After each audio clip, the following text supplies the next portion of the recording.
Radio Red de RCN. Grandes audiencias en la hora de la verdad, al oído.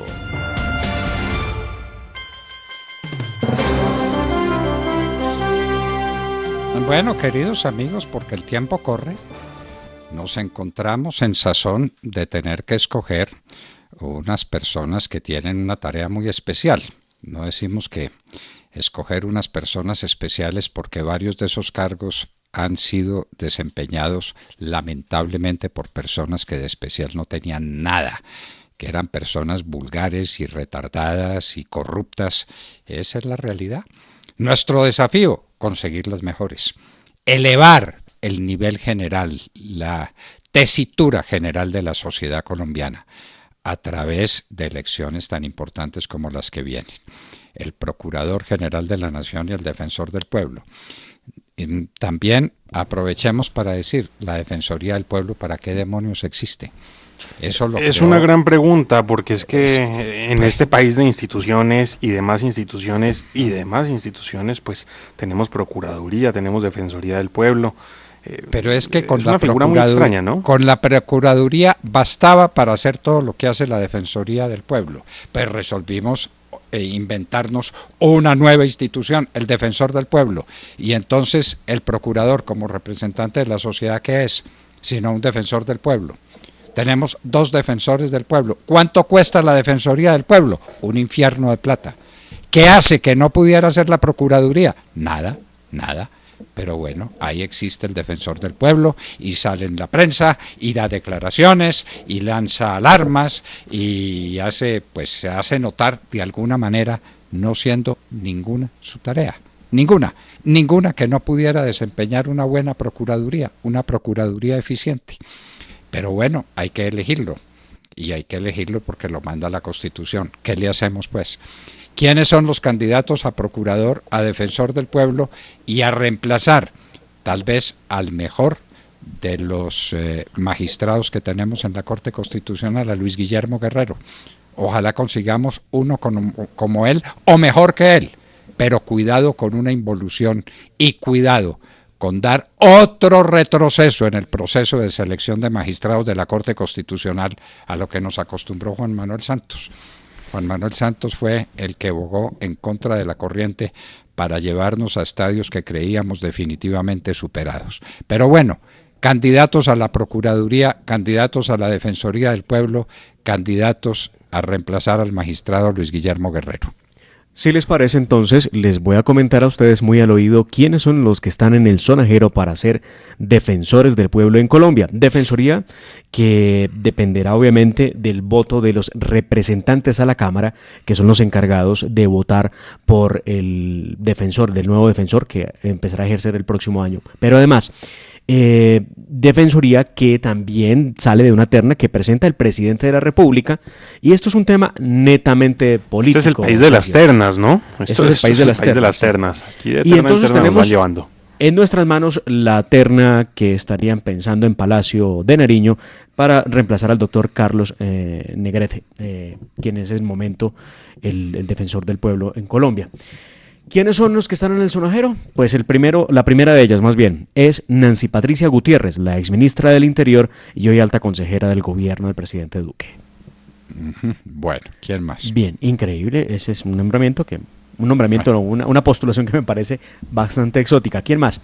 Carlos Camargo, él es el director de la Federación de Departamentos. Dicen que ha hecho un buen trabajo al lado del presidente Duque, ha estado muy cercano por lo menos, y eso le ayudaría para que lo postule. Pero la Federación de Departamentos no es una institución pública. No es una institución, pero él se ha sabido acercar, eso es importante. Se ha sabido acercar. Se ha sabido acercar, sí. Y la otra persona ternada sería la ministra de Cultura. ¿Ustedes saben cómo se llama la ministra de Cultura a propósito? Nadie sabe, nadie la conoce. No. Haga una pregunta más fácil. Sí. Bueno, está bien, les doy la respuesta. Ella es la señora Carmen Vázquez, ministra de Cultura, quien tendría interés también de llegar a la Defensoría del Pueblo. Pero de los tres, lo que nos cuentan al oído es que la que menos resistencia genera es Nancy Patricia Gutiérrez, y la otra que tampoco genera resistencia, y yo no sé si es porque poco la conocen o que es la ministra de Cultura. Entre ellas dos estaría la posibilidad del próximo defensor del pueblo, pero suena con mucha más fuerza que los demás Nancy Patricia Gutiérrez. Demar, ¿cuánto le vale a la nación la Defensoría del Pueblo cada año? Ya busco el dato. Bueno. Sí. Ese es fundamental, para saber cuánto nos cuesta ese lujo, porque será un lujo o no será un lujo tener una institución que no sirve para nada, porque sus actuaciones pudieran estar suplidas y de mejor manera por otra organización que pagamos también altísimo costo, que es la Procuraduría General de la Nación. Es que son cargos y más cargos. ¿Pero qué es la Procuraduría? ¿No? La Procuraduría es la representación de la sociedad.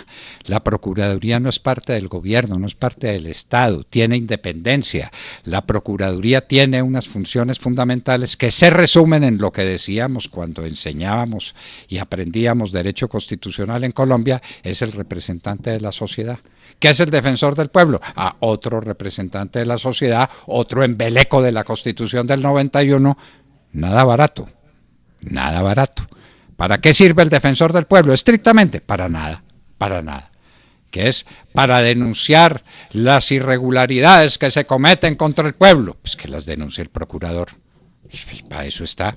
Es el defensor de la sociedad civil y el representante de la sociedad civil. Pero bueno. Esto dice, aquí tengo el total del presupuesto de la Defensoría del Pueblo. Lo estoy viendo en un Excel de lo que sale de allí. Dice presupuesto asignado 2020. Total presupuesto son como 596.953.000.953. Hágame el favor, 600.000 millones de pesos botados a la basura en una burocracia pues que sirve para menos. ¿Cuántos funcionarios tiene la Defensoría del Pueblo? Eso es burocracia, eso es botar el dinero en un poco de personas que no sirven para nada, que no están haciendo nada, ni pueden hacer nada, que no pudiera hacer la Procuraduría con los mismos funcionarios e inclusive con menos. Es que a la Procuraduría le han ido cargando cosas y le han ido poniendo adornos para buscarle oficio. Esta es de las cosas, doctor Fernando, que se dificulta a la hora de explicarlas a un curso de organismos del Estado. ¿Por qué existe una cosa que se llama Ministerio Público, verdad? Entre las ramas del poder público en Colombia aparece allí, a un ladito de las ramas, el Ministerio Público. ¿Quién es el Ministerio Público? La Procuraduría, y debajito aparece la Defensoría. Pero ¿cómo se explica que no exista ese modelo de desconcentración, por ejemplo, de la Procuraduría, sino que sea otro organismo que es independiente, que se llama Defensoría y que prácticamente vela por lo mismo, los derechos humanos? ¿Cuál es la diferencia? Que la Defensoría del Pueblo es la encargada de velar por la promoción, el ejercicio y divulgación de los derechos humanos. Punto aparte. Ya. Bueno, eso es. Bueno, muy bien. Muy bien, ese es un puro cuento que vale 600.000 millones de pesos. Un país pobre como este, manteniendo instituciones que tienen ese costo. Y entonces ahora sale cómo va a ser la terna, y eligen finalmente a alguien como el señor Negret. ¿Qué ha hecho el señor Negret por este país? Que no hubiera podido hacer un procurador diligente, como el que teníamos, como Alejandro Ordóñez Maldonado. ¿Qué hubiera podido hacer? No hizo nada, pero no por culpa de él. Es que no tiene funciones, no tiene ninguna función específica el defensor del pueblo, ni sirve para nada. Yo destacaría que logró la liberación y repatriación de ese señor Iragorri, que estaba injustamente detenido en los Emiratos Árabes. Y a quien nadie le ponía atención, pero eso lo hizo la Defensoría del Pueblo. Lo que hubiera podido hacer el procurador. Ahora, si usted me dice que qué más destaco, no. La verdad es que este es el único episodio que tengo presente de la Defensoría del Pueblo. Pero lo hubiera podido hacer el procurador. Es decir, ¿cuál es la función del defensor? Claro, en eso estamos de acuerdo. Por la que trajo a este señor de allá, que no hubiera podido hacer el Procurador General de la Nación si se hubiera dedicado al tema. Pues ninguno, pero como Carrillo estaba dedicado a su campaña presidencial y está dedicado a su campaña presidencial y está dedicado a conseguir poder, ¿cómo? Porque puede nombrar gente y nombra mucha gente. Y les han nombrado amigos a los magistrados de las Cortes para dominar las Cortes. Puro clientelismo, pura burocracia de la más abyecta. Eso es lo que tenemos. Pero saltemos de la Defensoría del Pueblo, que es elegida por los representantes a la Cámara, a la Procuraduría General de la Nación, que es elegido por el Senado de la República. Miren ustedes que el sonajero no ha variado. Pero también de una terna que le llega. Sí, también de una terna que le llega. Pero mire que el sonajero no ha variado por lo menos. Pero sí empieza a haber distancias entre unos y otros. Ya empieza a decirse que se desmarca Luis Felipe Henao, ¿sí? ¿Recuerdan ustedes? El ministro de Vivienda. Claro que lo recordamos. Cercano a Germán Vargas. Claro, de Vargas, ¿no? Pero y a más Santos, que de Santos, de Vargas. Sí, claro, del gobierno Santos. Sí, sin lugar a dudas. Santos. Puro gobierno Santos. Pues el hombre lleva la delantera, según muchos, por las influencias que tiene, por la capacidad de intriga que tiene su partido Cambio Radical en el Senado de la República, y ese sería un muy buen candidato, por lo menos así lo ven. Pero el otro personaje que está también ahí en el partidor es nada más y nada menos que José Omeara. Él es en estos momentos el director de Colombia Compra Eficiente, es un muy buen funcionario público y creen que haría una excelente tarea también en la Procuraduría. Otros hablan del embajador en Países Bajos, ya lo habíamos anticipado en la hora de la verdad, que es Álvaro Mota, un gran jurista que fue candidato a la Corte Constitucional. Dicen, muy cercano a Felipe Córdoba, al Contralor General de la República. Pero tenemos lo siguiente. Hay una persona que dicen que ella ha manifestado su intención de estar en la terna, que es la ministra de Justicia, Margarita Cabello, quien gozaría de alguna posibilidad en la medida en que en las Cortes es muy bien conocida. Pero el problema es que está en una encrucijada del alma. Pero la elige es el Senado.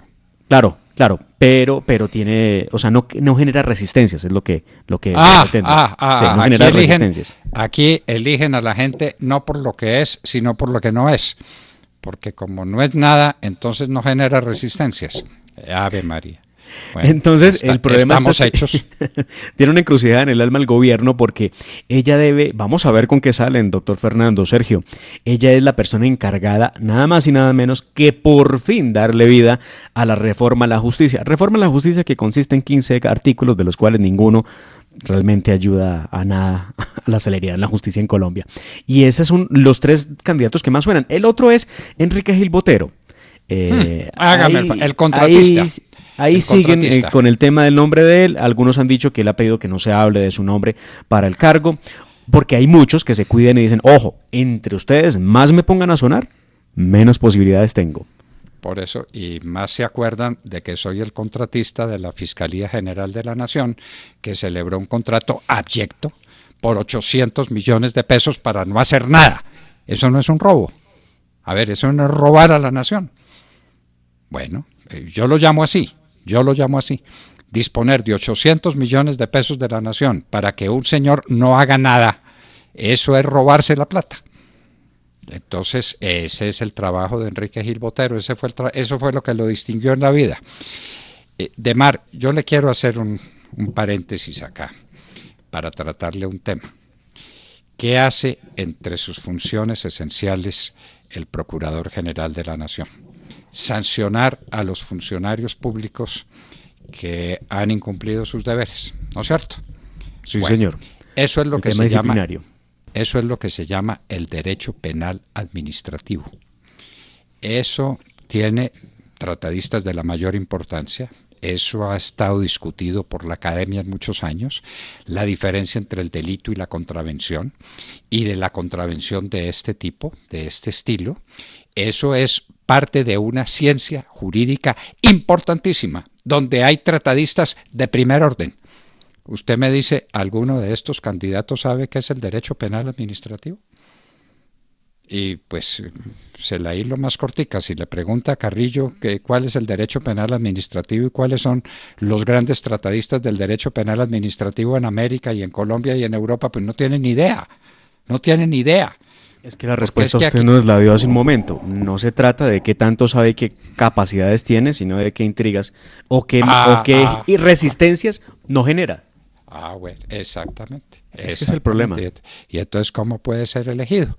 Entonces, la señora Margarita Cabello, que no tiene ni idea de derecho civil, donde se supone que es especialista, y eso me consta, entonces va a ser elegida para una cosa de la que tiene menos idea, que es una rama del derecho penal, de las más importantes, que es el derecho penal administrativo, y que tiene que tener personalidad y carácter para defender a la sociedad colombiana, para promover los proyectos de ley, para manifestarse sobre ellos, para ser la sociedad representada dentro de la estructura estatal. ¿Qué capacidad tiene? Pues ninguna. Pero es que no despierta resistencias. Hágame el favor, pues, la manera como aquí se busca la gente. No es por lo que sabe, no es por lo que puede hacer, no es por sus virtudes, sino porque no despierta resistencia. Obviamente, todos llegan llenos, repletos de encargos. A ver, yo voto por usted, pero dígame qué puesticos me da. ¿Cuánta es la burocracia que tiene la Procuraduría General de la Nación de Mar? Si no sabe, me lo averigua. Sí, señor, ya. Esa es otra entidad. Bueno, por eso. Es que así se nos va la plata, ¿no? Se va la plata de los impuestos de los colombianos que a veces uno cree que puede ser mejor invertida. Y por eso ser invertida. ¿Verdad? 596.953.492.653, el de la Defensoría. Eso es mucho dinero. 600.000 millones de pesos, simplifíquelo, son 600.000 millones de pesos botados a la basura. ¿Cuántos empleados tiene la Defensoría del Pueblo y cuántos empleados tiene la Procuraduría? Pregunta fundamental para saber cuál es el poder político de la Procuraduría, no por lo que el procurador hace, no por lo que significa. Es que a mí me tocaron como procuradores hombres como Rodrigo Noguera Laborde, como Álvaro Copete Lizarralde, como Gustavo Orjuela Hidalgo. Ese era el nivel de los procuradores en Colombia, los máximos juristas de este país, los máximos tratadistas del derecho. Cada uno de ellos, le puedo decir, Álvaro Copete Lizarralde, el mejor libro de derecho constitucional colombiano que se escribió, una de las mejores conferencias de derecho administrativo que se escribieron, uno de los grandes promotores del derecho público en Colombia, Gustavo Orjuela Hidalgo. No ha habido un especialista en derecho procesal penal como Gustavo Orjuela Hidalgo. Rodrigo Noguera Laborde, el filósofo del derecho por antonomasia en Colombia. Ahí están sus libros, ahí está su obra. Hombre, y le digo cuáles fueron los profesores nuestros en contratación estatal, Sergio. Ni le digo. No. Ni le digo. No. Bueno. Ni le digo porque es que... No, yo sí le puedo contar. ¿Sí? cuál tuve yo de profesor de contratación estatal. Inocencio Meléndez.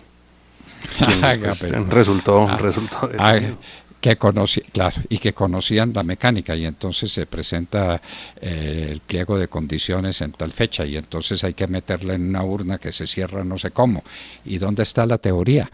Yo soy de los promotores en Colombia de la contratación administrativa como ciencia, porque fue un gran estudioso del derecho francés, que es de donde nace la contratación administrativa como rama del derecho, y después pasó a los argentinos. Yo me pregunto, Demar, si hay alguien en Colombia que ahora estudia a un señor Marienhoff. No. Bueno. No, yo creo que no. No, pero le digo, los libros de Meléndez, Julio, y me corrige usted, Demar, eso eran referente en todas las facultades de Derecho. Por eso no quería hablar de quién nos había ayudado con la enseñanza de contratación estatal. Sí. Entonces no tenemos el dato de cuántos son los empleados de la Procuraduría y de la Defensoría del Pueblo. Ahí está. Pero lo buscamos, nos deja tarea, doctor Londoño, y lo buscamos. Ahí está la clave. Muchos de esos procuradores tienen nivel, y en algunos casos con perfecta razón, nivel de magistrado de las altas cortes para efectos de su sueldo. Imagínese el poder que eso tiene. Le tengo datos que le van a gustar, Todavía no el de la cantidad de integrantes de cada una de esas IAs, pero sí le tengo esto.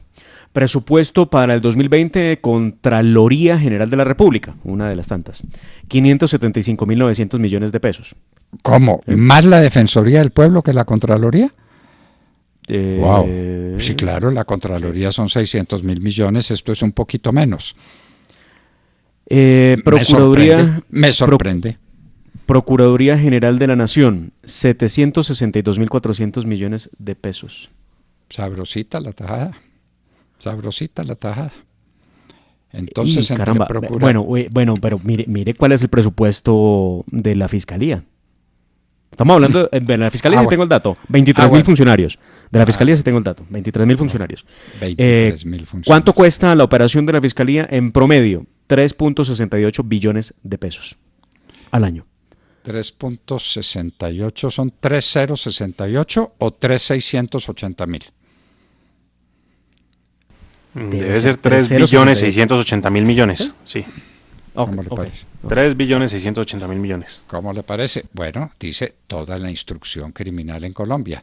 Si a mí me dicen hay que ver qué investigadores, hay que ver qué laboratorios, hay que ver qué ciencia hay en la Fiscalía General de la Nación, digo yo, bueno, un gran esfuerzo y estamos instruyendo bien los procesos penales. Pero esto, para hacer escándalo, para hacer show, para que el señor Montealegre paseara por los Estados Unidos con su amiga, con su amante, para no hacer nada, y para robarse la plata, y para contratar magistrados del Consejo de Estado, para eso. No, por Dios. Para montar una universidad que fracasó y nadie dio cuenta de universidad y un cuerpo diplomático, ¿no? A los colombianos. Es que recuerden ustedes el cuerpo diplomático que montaron. Claro, y nadie responde por eso. Y cuerpo diplomático paralelo, ¿no? Porque paralelo, por supuesto. Porque el otro era cuerpo ajeno, porque el otro era cuerpo ajeno. De la Fiscalía. Claro. Representantes de la Fiscalía en distintos lugares del mundo. Teníamos un representante en París y un representante en Nueva York, hombre. Tenían cuerpo diplomático con esa gente que estaba en todo el mundo y cuerpo ajeno con la señora Springer. En suma, ¿cuánto suman las CIAs en Colombia? Hablando de la Contraloría, la Procuraduría, la Defensoría, la Auditoría y la Fiscalía, se aproximan a los 6 billones de pesos al año para operar. Esa es otra cosa, la auditoría que nadie sabe que exista. Se las quiero explicar. Es que como la Fiscalía tiene manejo de tanto dinero, se necesita alguien que la vigile. Y entonces para eso existe la auditoría, que gana lo mismo que el fiscal general de la nación y que gana lo mismo que los magistrados de las altas cortes y que vale también un dineral. La Contraloría no puede cumplir esa tarea. No hay que tener, la Fiscalía tiene que tener un auditor especial.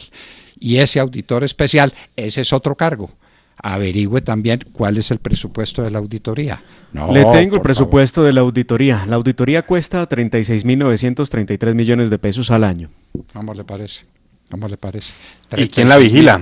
Es una pregunta que yo hice por allá en tercer semestre de Derecho y creo que nunca nadie me la respondió. No, pues de milagro no lo echaron de clase cuando hizo esa pregunta. Una pregunta tan impertinente. No. ¿Quién vigila la auditoría? Claro, la auditoría necesita otro auditor. Pues claro. No, hombre, por Dios, pobre país, un país sin escuelas, un país sin hospitales. ¿Ustedes han visto los hospitales que tenemos? Lo que ha tenido que salir a publicar. Que se han puesto muy de presente las condiciones en las que están, claro. Pero por Dios, se llena uno de angustia. Dios mío, que enfermo me lleven a ese lugar. Unas verdaderas posilgas. Y ese país que no tiene hospitales, que no tiene con qué montar los hospitales o lo tiene y se roban la plata, ese país le gasta 600.000 millones de pesos a una defensoría del pueblo que no sirve para nada. No. Para ser exactos, sí. Artículo 274 de la Constitución establece que la vigilancia de la gestión fiscal de la Contraloría General de la República se ejercerá por el Auditor General de la República, pero además es la auditoría la que fiscaliza a la Contraloría. ¿Sí? No, es claro. Si se pone usted a ver eso, es un sinfín. Es una rueda sin fin.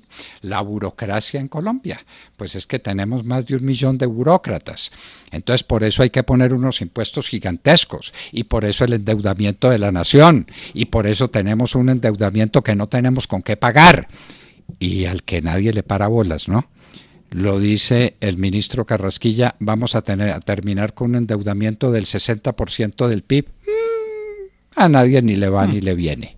¿Tienen ustedes idea de cuánto puede costar la registraduría? Oiga, esto está interesante. Ese es otro tesoro. Encontré un tesoro. Ese es otro. Pero sacamos la calculadora grande otra vez, ¿no? Oiga, Demar, por eso hay que acabar con el proyecto de Ricardo Ferro. ¿Usted se imagina cuántos burócratas de la registraduría se quedan sin oficio? de esos que están ahí para llevar las cajas, para poner los letreros, para contar votos con las manos. ¿Cuántos de esos burócratas se quedan sin oficio donde aprueben el proyecto de Ricardo Ferro? ¿Cuánto vale la registraduría? Pues la registraduría cuesta nada más y nada menos que... ¿qué se me hizo? Ya, aquí está. 467.500 millones de pesos al año. Bueno, por eso. De esos 467.000 pesos, con el proyecto de Ricardo Ferro, eso se disminuye a 100.000. Y es una cosa mucho más eficiente, mucho más capaz y mucho más moderna. Aquí seguimos manejando, es que llegan las elecciones, ¡corra con las cajas! Y entonces hay que tener las cajas y hay que mirar las cajas por dentro y hay que trasladar las cajas y hay que cuidar las cajas. Y entonces las cajas, hombre, cuando se puede votar a distancia a través de un computador. Y se acaban las cajas. Cajas las de whisky, doctor Londoño, en las fiestas de fin de año, es que... Hay que recordar lo que fue la fiesta de fin de año de la registraduría, ¿no? Que terminó en escándalo. Claro. Sí, señor, sí. No hay derecho. Toda la razón. No hay derecho. Bueno, pero aquí no paran nuestros temas de al oído. Ya estamos en alerta naranja técnicamente, porque ya pasamos del 50% de las camas UCI en Bogotá ocupadas. Y no pasó nada. Que desde luego tengámoslo presente. Esas no están distribuidas en toda la ciudad de Bogotá, sino que si usted se enferma ahora, viviendo por allá por donde vive de mar, por Ciudad Kennedy, probablemente se lo tengan que traer para el norte de Bogotá, enfermo, en una ambulancia. Sí, eso ya es un hecho, porque precisamente las unidades de cuidado intensivo de Kennedy ya están al 100% de su ocupación. Y ya se empieza obviamente a rotar a los pacientes en las unidades de cuidados intensivos a lo largo y ancho de la ciudad. Pero lo cierto es que mucho cacareo, mucha laraca de que si llegábamos al 50% se activaba la alerta naranja, que nadie sabía muy bien qué era ni en qué consistía, y que pues en últimas advertía que la alcaldía tomaba todo el manejo de todas las unidades de cuidados intensivos, pero llegábamos al 50% y no pasó nada. No pasó nada. La alcaldesa dice que evaluarán el tema y que el lunes, junto con el ministro de Salud, harán algunos anuncios. Bueno, entonces vamos a ver qué anuncios hacen. Pues el anuncio tiene que ser que hay más camas. Cualquier otro anuncio es un anuncio que carece de relevancia, ¿o no? Pero no llegaron o no se hicieron, doctor Londoño. Es que aquí también hemos hecho este encerramiento, o nos han tenido encerrados para comprar tiempo precisamente para que se instale toda la infraestructura hospitalaria necesaria para cuando llegue el pico. Pero lo cierto es que si uno revisa los datos, pues en Bogotá al menos no se llegó a la meta que se había propuesto desde la alcaldía distrital. Tenemos 716 unidades de cuidados intensivos para una ciudad de 10 millones de habitantes. Bueno, sí. Hágame el favor. Bueno, y estas son pues noticias y noticias y noticias, porque les contaremos a ustedes muchas después de las 8 de la mañana, porque ahora tenemos un invitado muy especial. Ya tenemos, si quiere le doy una noticia, habrá ciclorrutas permanentes en carrera séptima y calle 13 en Bogotá. Muy bien, ciclorrutas especiales, entonces la carrera séptima. No sé. Entonces, un carril para los buses, un carril para las bicicletas y un carril para los vehículos. ¿Y por dónde pasan los Debe vehículos? ser así. Bueno, esa es la pregunta, pero pues le quería dar esa noticia para que la tenga presente, ¿no? Muy bien. Tomando nota, sí señor. Y entonces hoy se están preguntando los periódicos y los medios de comunicación, bueno, tanta laraca con el 50% de las UCIs ocupadas, de las camas de UCI ocupadas, ¿y qué pasó? Ah, no, lo van a estudiar. Hombre, por Dios, ya debiéramos tener hace rato la respuesta a eso. Y tenemos un invitado especial, porque en un minuto estaremos con el doctor Omar Bula Escobar, un gran analista político y experto en geopolítica internacional. Omar Bula Escobar estará con nosotros en un minuto y les hablábamos al oído. Al oído.